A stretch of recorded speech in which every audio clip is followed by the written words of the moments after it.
Hello guys, in today's video, I'll show you how you can easily create a virtual environment for a project in PyCharm. Let's begin.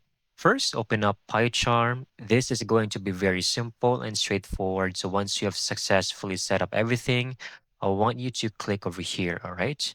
Click on it and you will see the version of Python you currently use. Click on Add New Interpreter. You will also have more options, but just choose local interpreter. From here, click on generate new under environment. Select this type virtual env and you can select any Python version you want. All right. So you can also download and install the previous versions and also make sure to rename this part. All right. You can do anything. So I'm just going to put some random letters in there. You also have the option to inherit packages from base interpreter, make available to all projects. So you can just check this if you want. Click on OK, and it will be added to your projects over here. And that's it. That's how you can easily get this done. Thank you so much for watching. I hope you found this video very helpful.